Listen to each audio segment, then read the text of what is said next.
Okay, so now we're going to move into CACREP standards. Currently, we're utilizing the 2014 standards. There is talk of updating these standards, but right now, these are the standards that we're following by. We align at HCU all of our courses to CACREP. While we are not CACREP certified as of yet, CACREP requires X amount of time of us aligning courses to their program and their standards. So that is what we're in the process of doing, is aligning.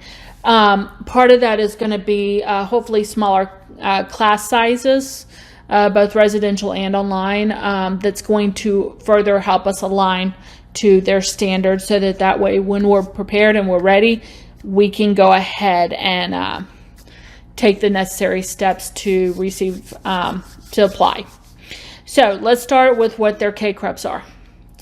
First thing is foundations. It's divided into 3 different parts: foundations, contextual, dimensions, and practice.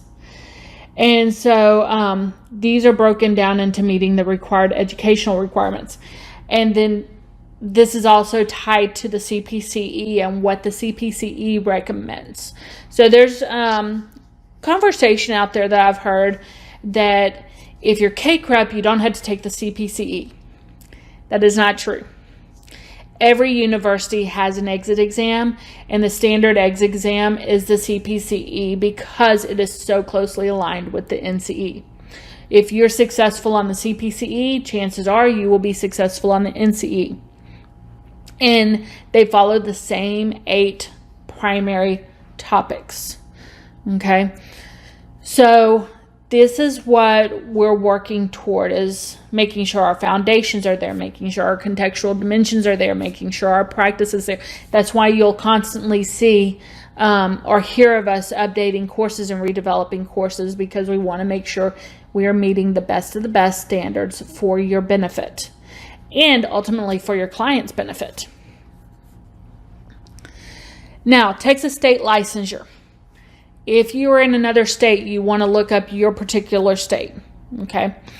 You are to complete all academic required courses.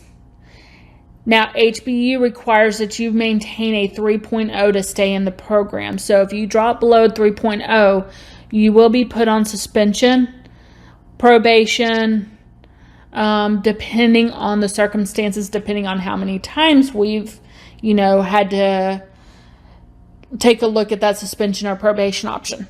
Okay. Texas requires that you successfully pass the NCE.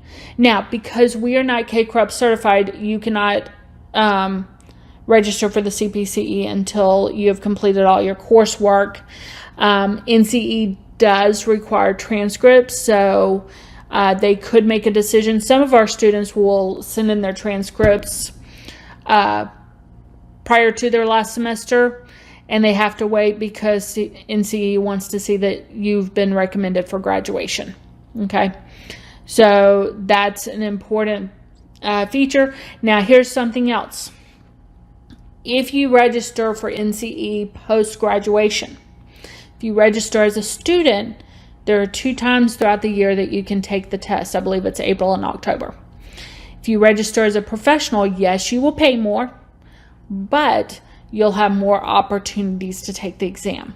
So just a little helpful piece of information that I've gained from my interns that are fresh out of the program. Okay. Texas requires a jurisprudence exam. Now, I don't know about the LMFT since I am not LMFT certified. Your best bet would be to talk to Dr. Cook or Dr. Cozart. They could provide greater understanding on this. But for the LPC, the jurisprudence exam is a pass-fail, okay? Which means you have X amount of questions. I believe they've raised the questions to 50 now. And you have to get all the questions correct. Now, let's say you get a question wrong. You keep getting that same question until you get it correct, okay? So it's not a gotcha, let's stress you out a little bit more because you haven't had enough exams between the CPCE and NCE. It is just it's kind of like your own little refresher course. You can expect to do the jurisprudence exam every time you have to update your license. Okay. You have to obtain at least 3,000 clock hours, and it not be obtained in less than 18 months. So you have, if that means 18 months, you have 3,000 exactly. My suggestion is go an extra month, just so that if the state decides to throw out any of your hours, you've got some wiggle room. If you have 3,000 hours in 15 months, guess what? You're going to get that extra in the last 3 months. So you have to maintain supervision for at least 18 months, and your total clock hours have to be 3,000 or more, with 1,500 of those being direct.